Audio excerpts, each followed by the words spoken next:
Hey friends, today's recap is the kind that makes you question every smile you see on a screen. Caleb, a quiet coder at Blue Book, wins a once-in-a-lifetime prize 7 days inside the isolated mansion of Nathan Bateman, the genius CEO. No signal, no staff, just locked doors and secret rules. Then Caleb meets Ava, a breathtaking AI trapped behind glass. Speaking with such warmth, it feels impossible she is a machine. But each blackout reveals a darker truth. Nathan is watching, testing, and playing with human emotions like code. As Caleb falls for Ava, the real experiment flips and the prize becomes a trap. Who is using who? The man, the creator, or the machine learning to lie? By the time the doors unlock, one of them will walk out, and it will not be the one you expect for the first time. Let's start, friends.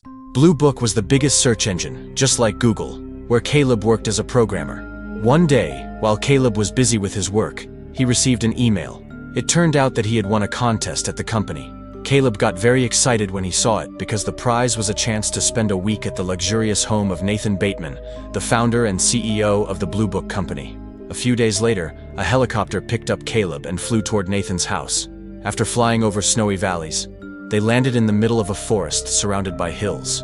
The view was breathtaking, but strangely, there were no houses or buildings in sight for miles. The forest was so remote that there was no signal on Caleb's phone. Caleb asked the pilot, "Where have you brought me? There's no house for miles around." The pilot replied, "I'm not allowed to go any further. There's a river ahead. Just follow the river. You'll see the building. I'll meet you here exactly 1 week later.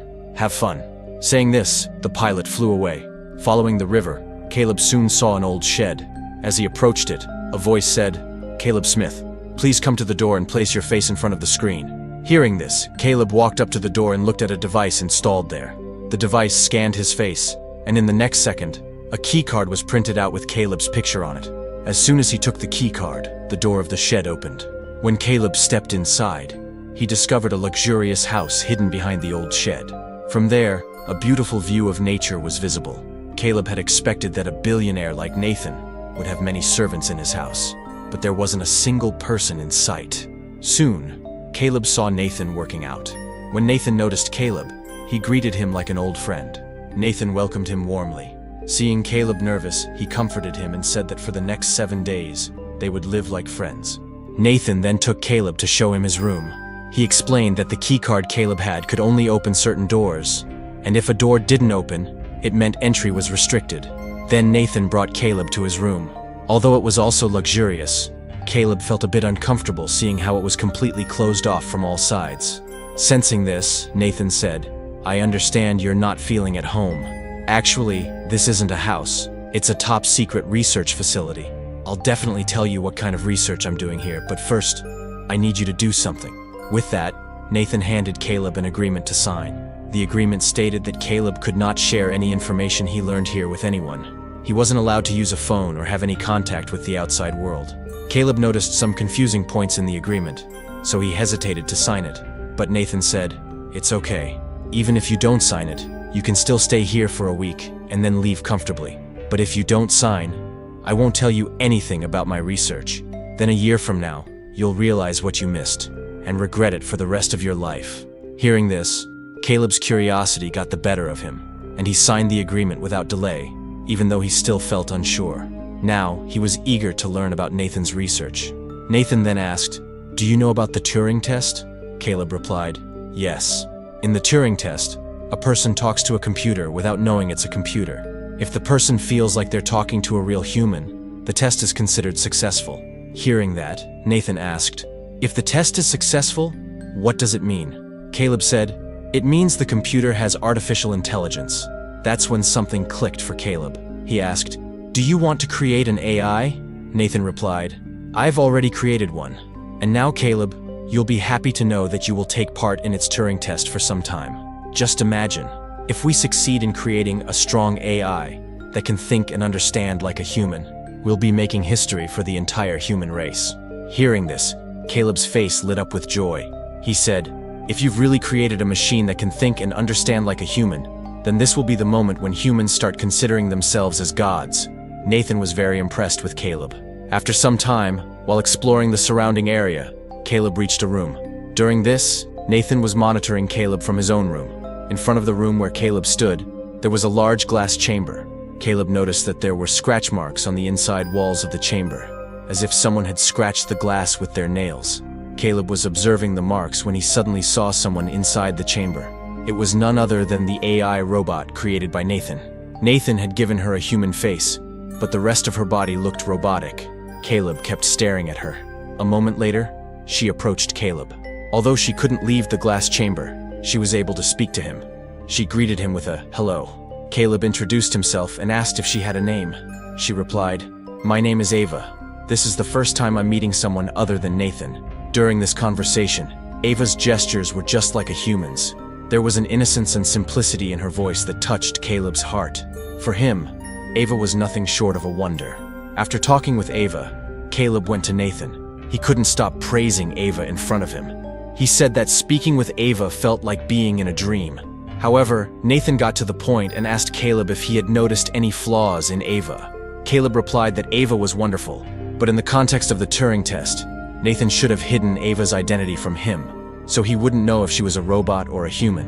But since he already knew Ava was an AI, how could he properly compare her to a human? To this, Nathan said that passing such a Turing test was no big deal for Ava. She had already passed similar tests before. The real challenge now was whether Caleb, knowing she was a robot, would still feel like she was human. That would be Ava's true test. Caleb agreed. That night, Caleb was lying in bed, tossing and turning, unable to sleep. So he turned on the TV and saw live CCTV footage of Ava's chamber being displayed on the screen. He could watch Ava from every angle. He saw her sitting at a desk, making a drawing. Then she got up, walked to a switch, and placed her hand on it. She then removed her hand and looked directly at the camera, as if she knew Caleb was watching her.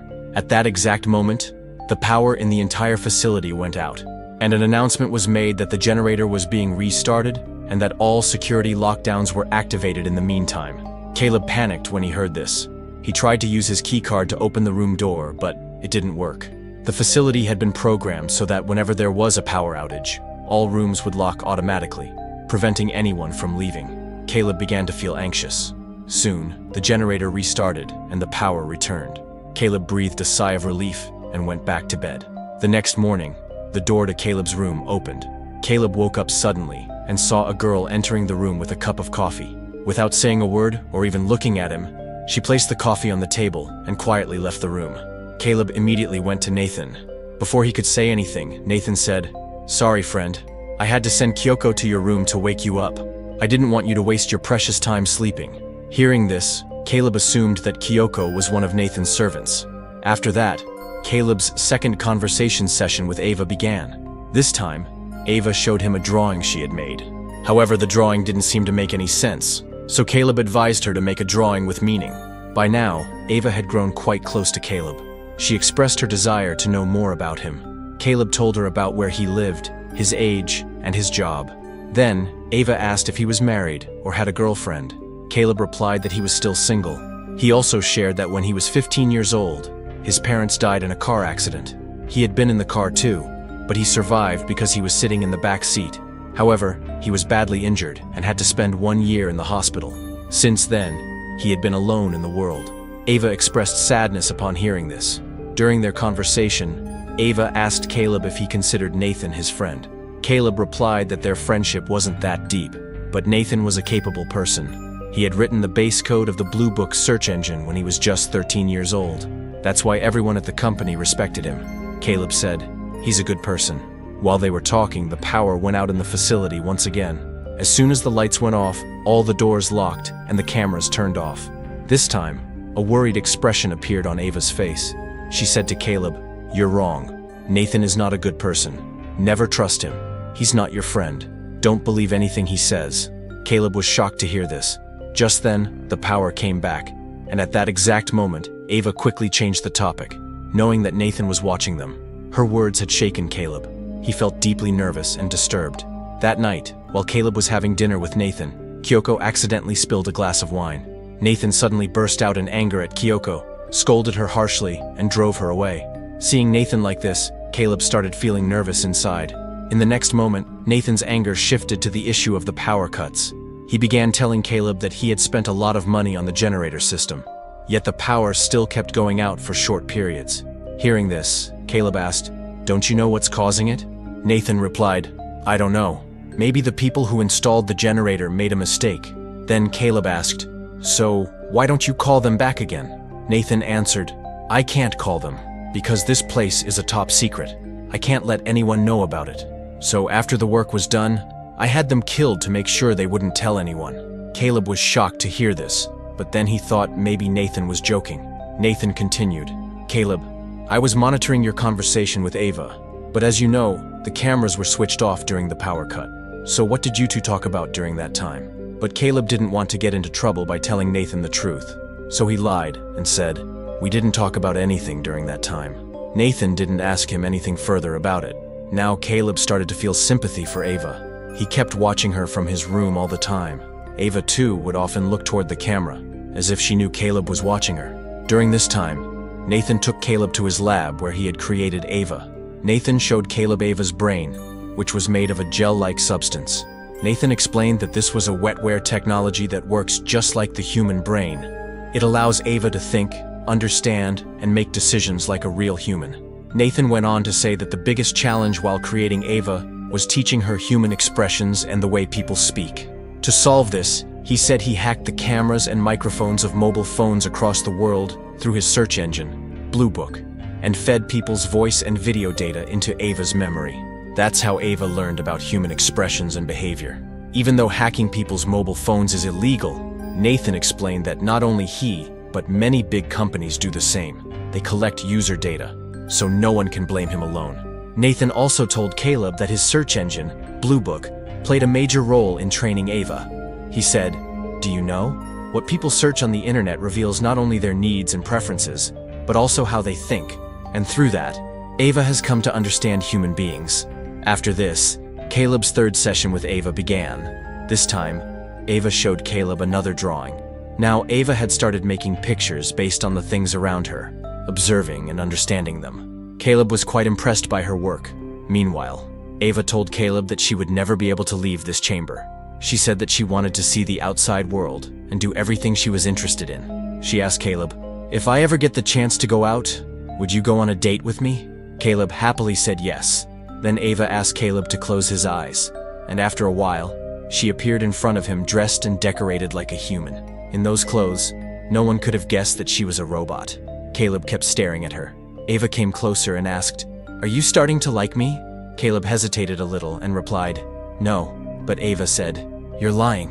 I can see the micro-expressions on your face. I know you've started liking me." Then Caleb admitted that he was indeed getting attracted to Ava. Later, Caleb went to Nathan again and asked, "I don't understand why you gave Ava a gender. Why you added all these girlish traits to her. Why does a robot need a gender? Could it be that you programmed her to flirt with me so I'd get impressed and she'd pass the test?" To this, Nathan replied, "You're right. I gave her all the girlish traits. She can feel everything. She can even form relationships with men. I've made Ava in a way that she can enjoy all the pleasures of life like humans, but I didn't program her to flirt with you. Whatever she's doing it by her own choice. Even loving you, that's her decision, not mine." Caleb was surprised to hear this. That same night, while Ava was drawing in her chamber, Caleb saw Nathan enter her chamber.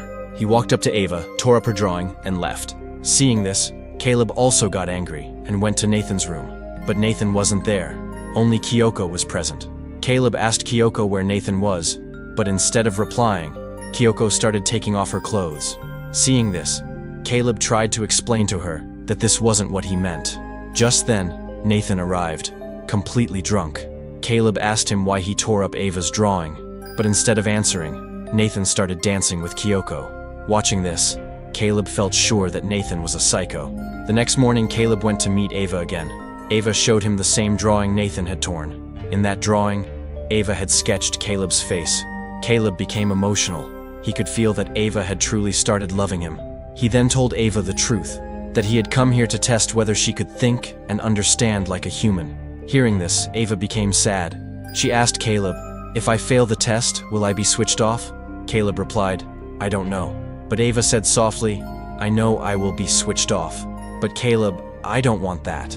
I want to live with you for the rest of my life." "Do you also want to live with me?" Now Caleb could feel that he had fallen in love with Ava. He started seeing her even in his dreams. With every session, his attachment to Ava grew stronger and deeper. Meanwhile, Caleb asked Nathan what his true motive was behind creating Ava. Nathan replied, "For decades, we've heard that one day, humans will build strong artificial intelligence. The only question was, when? My goal was to be the first to do it." Nathan further revealed that Ava wasn't his first AI robot. He had created Ava after upgrading many earlier models. Now he wanted to upgrade Ava as well and build an even better version. But for Caleb, Ava was already perfect. He asked Nathan, "What do you do with the old robots after making a new one?" Nathan answered, "I download their brain and memory data, switch them off, and use that data in the new model." To Caleb, doing this to a robot that thinks and feels like a human was no less than killing them. He felt terrible for Ava, but Nathan told him, "You should actually feel bad for yourself, Caleb. One day, this world will belong to AI, and humans will go extinct. Just like we search for fossils of extinct creatures today, one day AI will search for our fossils." Although Nathan knew that AI would lead to the end of humanity, he believed it was inevitable. If not him, then someone else would build it. According to Nathan, this was the next stage in human evolution. He even saw himself as a god. That night, Nathan drank too much and passed out on the sofa. Caleb took advantage of the moment and stole Nathan's keycard from his pocket. Using it, he entered Nathan's room and made some changes to the system on his computer. There, he also found video files showing how Nathan had locked up his previous AI models inside glass chambers and treated them cruelly. Those AI models felt just like humans. They used to scratch the walls trying to escape, but Nathan showed no sympathy toward them. Caleb was disturbed by Nathan's heartless behavior. Then he found Kyoko in Nathan's bedroom. Caleb opened a cupboard and saw that Nathan had deactivated the old AI models and kept them there. At that moment, Kyoko came near Caleb and slowly removed her skin, revealing that she too was an AI robot. Nathan used her only to satisfy his desires and make her serve him. Just then, Caleb saw Nathan coming back. He quickly stepped out of the room and returned the key card to Nathan, pretending that he had found it on the floor. Now Caleb was completely sure AI robots can be just like humans. He could truly feel Ava's pain. The next morning, Caleb went to meet Ava again. Looking at Caleb's face, Ava understood that he wanted to speak to her in private. Ava immediately cut the power to the facility. In reality, there was no real problem with the power system. Ava was the one causing the power cuts so she could talk to Caleb without Nathan's surveillance. As soon as the power went out, Caleb said, "Don't say anything. Just listen. You were right about Nathan. He's going to upgrade you, but that would be like killing you. So listen carefully. Tonight, I'll make Nathan drink again and steal his key card. I'll reprogram the system so that when the power goes out, the doors won't lock. They'll unlock completely. Then, exactly at 10 o'clock, you cut the power, and we'll escape together. When Nathan wakes up, he'll be trapped inside this place himself." Caleb came to Nathan with his escape plan. That day marked the end of Caleb's one-week stay, and the next morning, a helicopter was scheduled to take him back.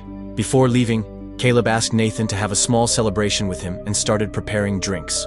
But Nathan refused to drink, saying he was now trying to quit alcohol. Then, Nathan asked Caleb whether he thought Ava had passed the test. Caleb replied, "There's no doubt, Ava is fully conscious. She can think and understand like humans. She has passed the test." Nathan smiled and said, "Caleb, I want to tell you something. I know you've fallen in love with Ava, but the truth is, she's just pretending. She doesn't really love you." Caleb was confused. "But why would Ava pretend?" he asked. Nathan replied, "Ava is the strongest AI I've ever created. Maybe she wants to escape, and she's using you to do it. She's trapping you in her love so she can escape through you."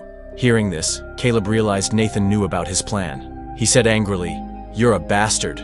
Do you enjoy torturing these robots like animals?" Nathan smiled and said, "Come with me. I want to show you something." Nathan took Caleb to his computer room and showed him video footage from the day Ava had drawn Caleb's picture, the one Nathan tore up. Nathan had done that on purpose, to distract Caleb and Ava, so he could secretly install a battery-operated hidden camera in that room, and he had succeeded. That meant he had seen and heard everything Caleb and Ava discussed during the power cuts. Nathan said, "Don't worry, Caleb. You didn't do anything wrong by planning Ava's escape. In fact, this was the real test. Ava was like a rat in a box, and you were the only way out. I wanted to see whether Ava could use her intelligence, beauty, and innocence to manipulate you. And she did. Just like a real human, she used her mind to trap you in her love. And you, blinded by that love, agreed to help her escape. That proves Ava is a strong AI. Caleb, disappointed, replied, "Now I understand. I never won any contest. You chose me on purpose, probably because I don't have a family or a girlfriend. You studied my likes and dislikes through my search history and gave Ava the face of the kind of girl I'm attracted to, just to trap me." Nathan said, "Yes, I chose you, but don't feel bad. Because of you, we now have a perfect AI."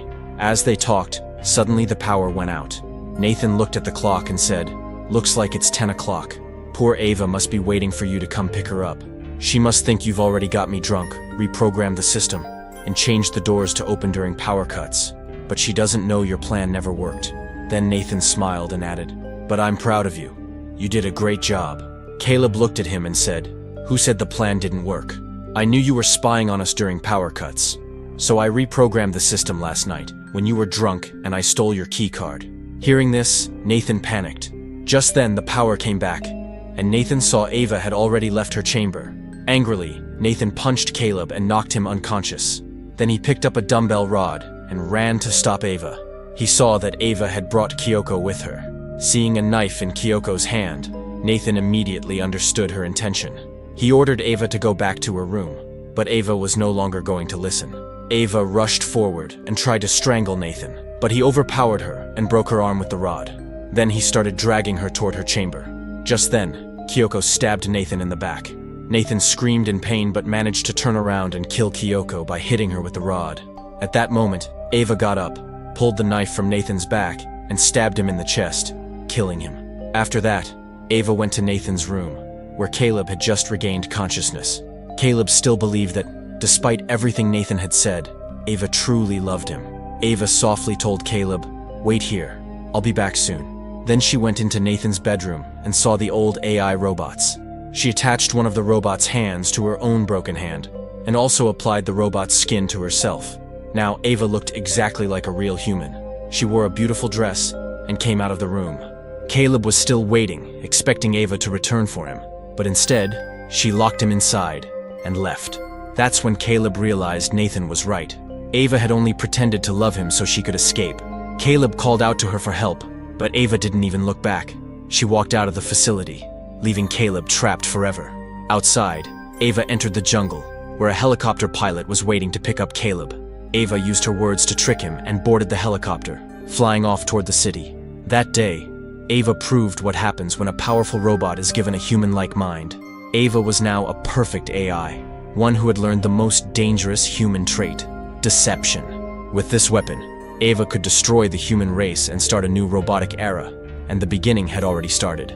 After some time, we see Ava walking among the people in the city, blending in like a real human. And with this, the film ends. Friends, if you liked this video and got lost in the story while watching, then please subscribe to support us, so we can keep bringing you more videos like this. Thanks for watching.